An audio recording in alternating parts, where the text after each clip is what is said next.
মৌসুমী বায়ুর প্রভাবে কক্সবাজারে ভারী বৃষ্টিপাত অব্যাহত রয়েছে। এই বৃষ্টিপাতের কারণে কক্সবাজারের যে হোটেল মোটেল জোন রয়েছে সেই হোটেল মোটেল জোনের যে প্রধান সড়ক সেই প্রধান সড়ক সহ অলিগলিতে এখন পানিতে তলিয়ে রয়েছে। শুধু হোটেল মোটেল জোন নয়, কক্সবাজার শহরের ট্যাগপাড়া থেকে শুরু করে তারাবুনিয়ারছড়া এবং অন্যান্য যে বার্মিজ মার্কেট, গোলদিঘির পাড় সব জায়গায় এখন পানিতে সয়লাভ। বিশেষ করে হোটেল মোটেল জোন সহ অন্যান্য যে প্রধান সড়ক রয়েছে সেই সড়কগুলোর যে নালা নর্দমা রয়েছে সেগুলো বালিতে ভরাট হয়ে গেছে, যার কারণে কিন্তু পানি স্বাভাবিকভাবে নালা দিয়ে যেতে পারছে না, যার কারণে পানিগুলো সড়কে উপচে গিয়েছে এবং যার কারণে এখন প্রধান সড়ক পানিতে কানায় কানায় পূর্ণ।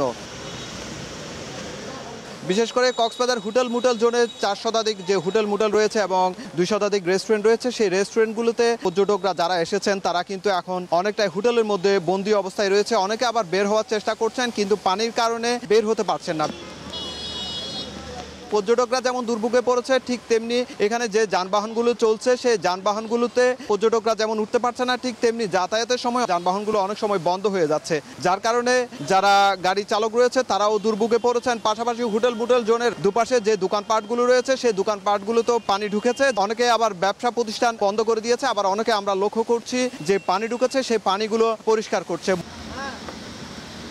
মূলত এই যে ভারী বৃষ্টিপাত, এই বৃষ্টিপাতের কারণে অনেকের হোটেল মোটেল জোনে যারা ব্যবসায়ী রয়েছে তাদের অনেক লোকসান হচ্ছে বলে তারা জানিয়েছে।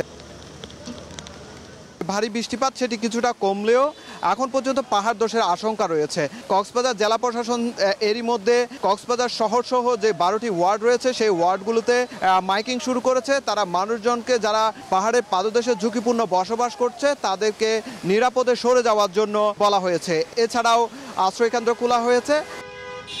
সব কিছু মিলিয়ে পানিতে সড়ক তলিয়ে রয়েছে, সেজন্য মানুষ দুর্ভোগ পোহাচ্ছে।